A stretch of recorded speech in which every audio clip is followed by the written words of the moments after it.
Welcome back to Beyond the Lens Productions, bringing to you this week in automotive news. Today, we're going to continue the saga with Stellantis and Dodge and some of the things that are going on there. An electric car company that figures that you, the customer, should pay for the recall. Jack Doherty, if you're not living under a rock, you've probably heard something about him crashing his $200,000 McLaren. And we will investigate the new Rolls-Royce Ghost Series 2 coming at you in just a moment. Roll the intro.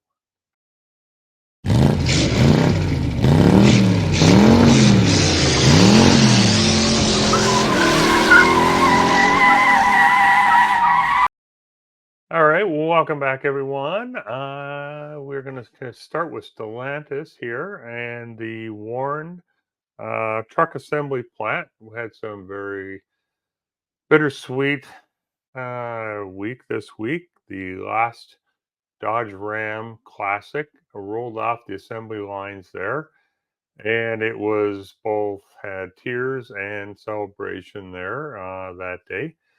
Unfortunately, there's going to be about 80 people losing their jobs that week, coming up, rather. And although 80 people doesn't sound like a lot, tell that to the 80 families that could possibly be losing their main income coming into their homes. They are going to be transitioning from the truck, the Dodge Ram, into the electric Jeep Wagoneer and Grand Wagoneer. Not sure how that's going to go. I mean, even the gasoline powered versions of these vehicles really aren't selling that well.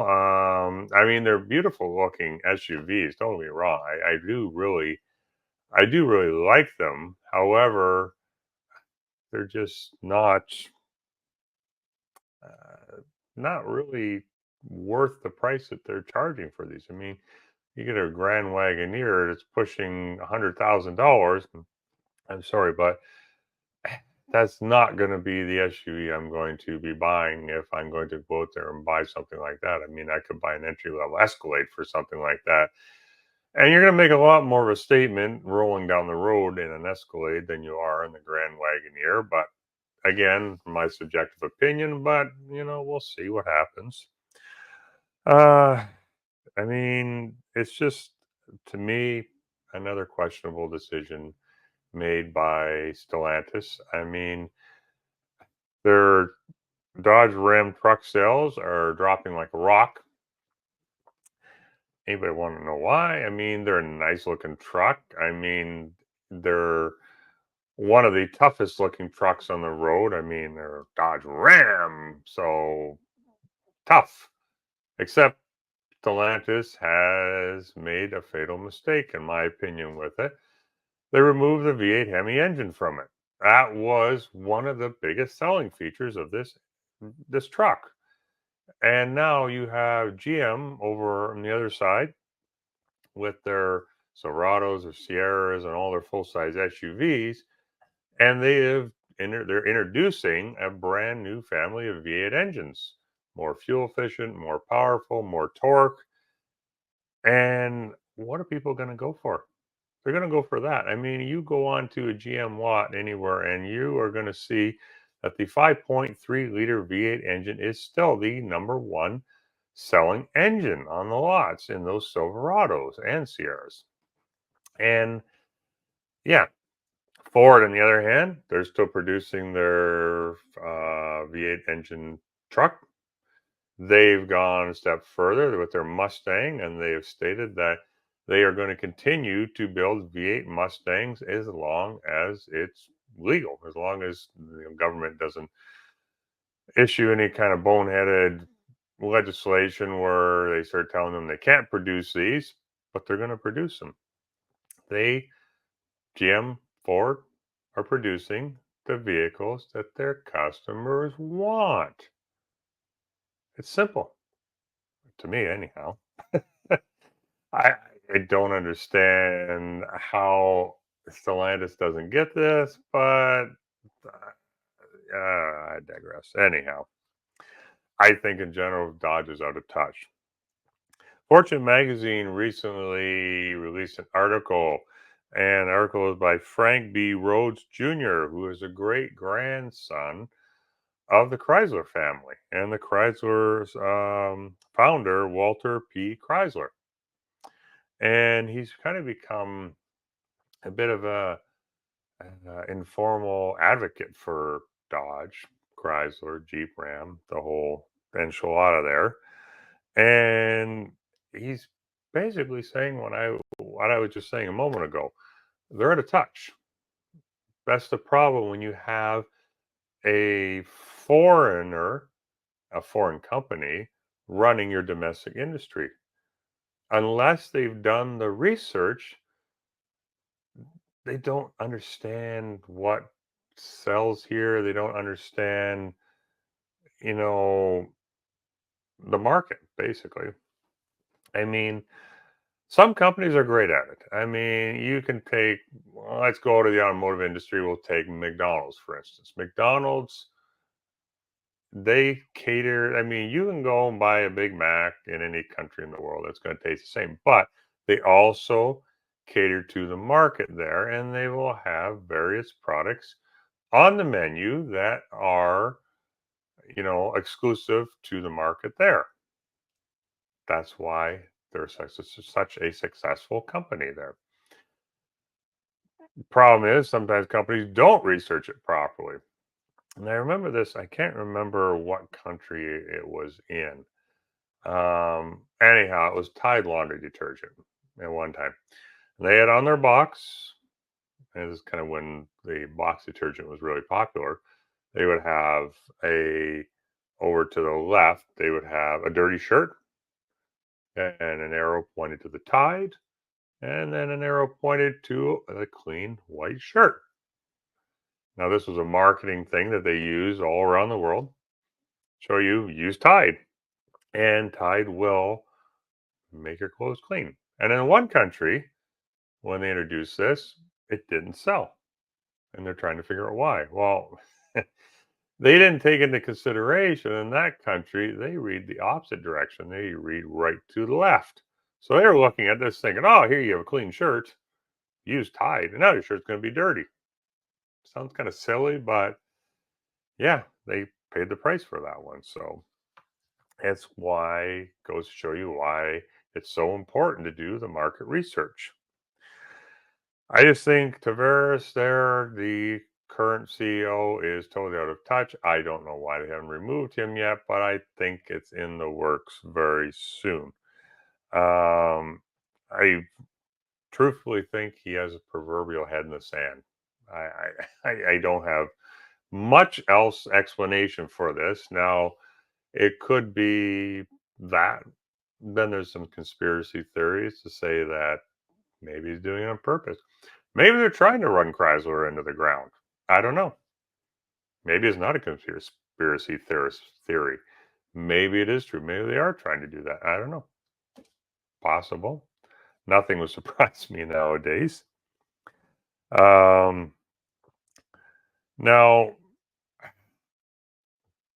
let's look at Dodge. Dodge, previous to the last couple of years, was the car company known for muscle cars, known for high horsepower Hemi engines. They would put the Hemi engine in just about anything it would fit into. And they were like, all right, they'd sit back, think, okay, how can we make this engine more powerful? How can we make this car go faster? And that was Dodge. And that was their customer base. It still is their customer base somewhat. That's what they wanted. They wanted these high horsepower muscle cars. You could even get like a Dodge Charger, which was a great family sedan, and the previous generation I'm talking. And they would put a high horsepower engine in there so you could get the ability to have the family sedan, but you could have the fun Hemi engine in it as well. They put it in Jeep Grand Cherokees, everything. So, yeah, That was what they're known for. Now they've done a total about face here, and now they're trying to go towards an entirely all electric future. Way too much, way too fast, in my opinion. And I think this is part of their problem. This is why they have so many cars sitting on their lot, why they have a huge dealer surplus, twice, if not more, the inventory than what they need to have. Yeah, they're not listening to the customers. I don't know, they're not listening to the customers, or it's just that they don't understand their customers. I think it might be a little bit more of that even. They don't understand what the North American customer is and what they want. Now you look at GM, Ford, Toyota, they are all they have their electric offerings, they have their gasoline offerings, but in the middle, kind of a bridge, we'll say, they have the hybrids. The hybrids give the customer the ability to have the gasoline powered vehicle with the electric motor, which then makes their gasoline powered car get more miles per gallon. It eliminates having to worry about range anxiety, which is, a huge problem with these vehicles, especially in North America, considering it is such a the United States and Canada are such vast countries. They're much larger than any country is in Europe. And this is part of the other problem here, too. An electric vehicle could do a lot better in a European market than it would in a North American market because, heck, some of their countries are smaller than some of the states in the US and definitely smaller than any of the provinces in Canada, excluding maybe the East Coast provinces there, New Brunswick, Nova Scotia, Prince Edward Island. But it's a very, very different way of life here. And it's a car culture here in North America. Like the car culture is huge, and it has been for decades. Our culture, our cities, everything was built around the car. So therefore, it some of the stuff that they're pushing in it's just not feasible, at least not right now. They're just trying to push it too far, too fast. Will electric cars be the way of the future down the road? Maybe. I don't know. I think another technology is going to come along that's going to trump it, but I mean, time will tell. Time will tell with that. So we'll see what happens. Now, leadership changes. So, the great grandson of the Chrysler founder, he's noted that there's a man, Tim Koneskis, I think I pronounced his name right. He is a retired CEO of Dodge and Ram, and he thinks that he is a person to come in. He should come in and fix the problems there. Maybe. I don't know. He could be. He very well might be. Maybe there's another person out there, but I definitely think it should be somebody from North America, preferably, or at least somebody that really truly understands the American market, because Tavares clearly has no idea what's going on here in North America. So, anyhow, okay, Jack Doherty, huge YouTuber. Last I checked, he had over 14 million subscribers, so he's one of the biggest ones going there. I mean, obviously, he's making lots of money from this. He crashes McLaren 570S in a rainstorm in Florida the other day. I mean, I don't want to crap on this guy. I mean, I don't, not one. I don't like, I'm not getting into doing hit pieces on anybody. I don't want to go down that road. It's to me, it's stupid. So I'm not going to hate on anybody's success. What's the point? Anyhow, I just do think that this is kind of an example of somebody too young having a car that's too powerful and he doesn't understand how to handle it. Will he learn from this? Hopefully. I don't know. Hopefully he does. He's very lucky. His cameraman, even more lucky to have gotten out of this. But if you look at the video, he was driving through the rain, filming it. I mean, he had a cameraman filming it. He was texting while he was driving. Big no in my opinion. Something you should never do. I would never advocate for here either. But anyhow, he did. Live stream the whole thing. I think it was on Kicks, I think was the name of the platform he was streaming on. Anyhow, he live streamed the whole thing. This kid does not put the camera down. He filmed every moment of his life. He's totally dedicated to content creation. I mean, more power to him. Hey, that's what he's into. That's fine. But if you watch the video, basically, as he starts to, hit more rain, more wet roads, he mashes the gas pedal. And I mean, anybody knows you mash a gas pedal in weather like this, when you're already starting to spin there, you are going to hydroplane city and you are going to lose control of that car. And he did. Smash it into a guardrail and just totaled the front end. His cameraman came out of it pretty banged up. I don't know what's going to go on behind the scenes, but I'll tell you, if I was Jack, I'd be offering this guy a whole lot of money. I mean, I don't know. This guy has a lot of money. I don't know what, but I mean, I'd be doing at least $200,000 minimum. I'd offer him and get him to sign an agreement that he cannot sue, because this would be a perfect opportunity, and he could probably sue for millions. He got banged up pretty bad. So anyhow, will he learn from it? I don't know, but we'll see. Glad he's okay. Any of the idiots out there, the haters that like to write comments, I wish people were dead or something. Like, why? Like, why are you an idiot? Like, why do things like that? I don't understand that. I don't know. You don't even know the guy. So anyhow, so that being said, if you like what I do, please hit the subscribe button so you will be notified of any upcoming content. Subscribe buttons below. Like this video if you're enjoying it so far, and please leave me a comment below. Let me tell me what you think of this new segment I've been doing, and yeah, if I should continue doing them. This seemed to get positive response last time, and it seemed to be pretty decent viewership for the size of my channel, so we'll continue on with it. All right, let's go move on to Fisker, the electric car company, which I hadn't even heard of until recently. But anyhow, they're in bankruptcy protection now. Had a safety recall in their vehicle, and they want you, their customer, to pay for the repair.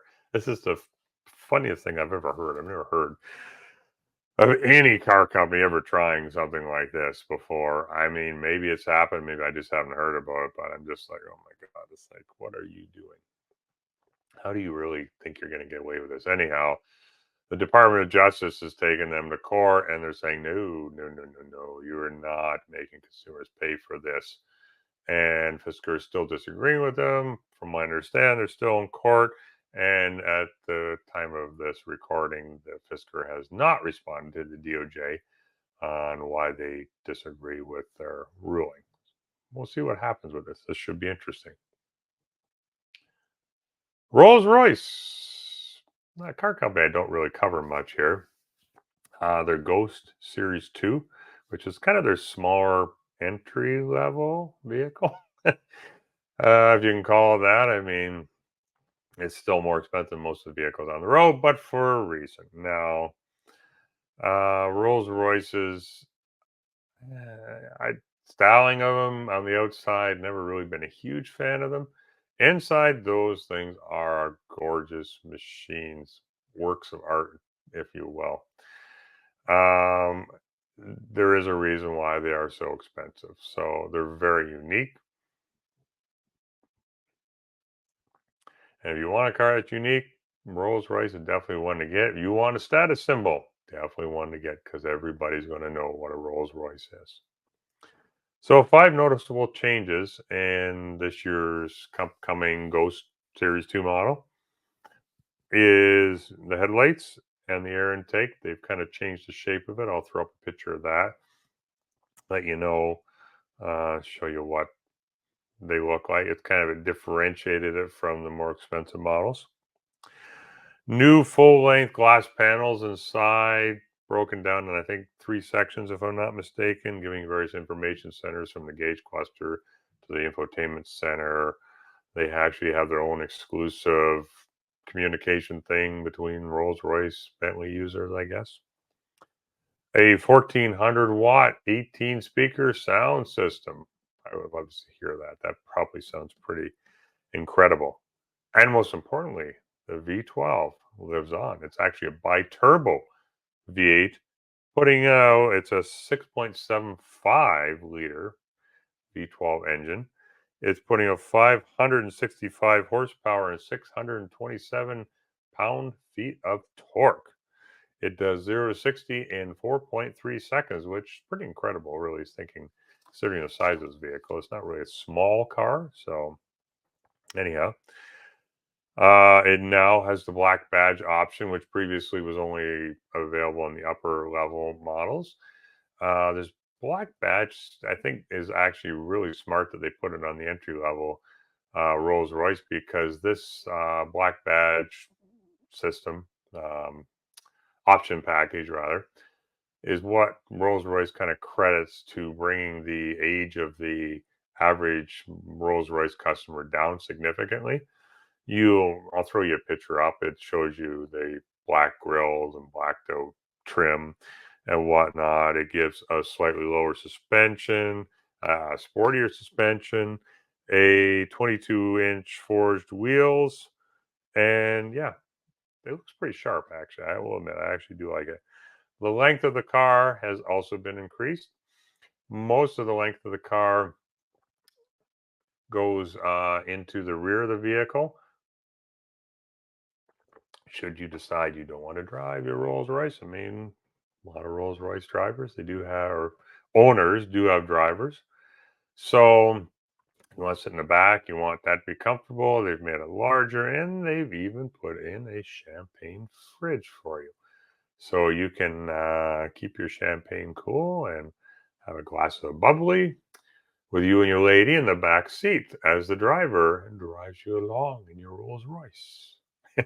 So anyhow, those are kind of some of the highlights from this week in automotive news. Thank you for watching, and I will catch you guys in the next video. I don't ever slow up, no I don't take shit. I got no love for the fakeness. If you wanna play tough and wanna hate this, I'll always show up. I don't ever slow up, no I don't take shit. I got no love for the fakeness. If you wanna play tough and wanna hate this, I'll always show up.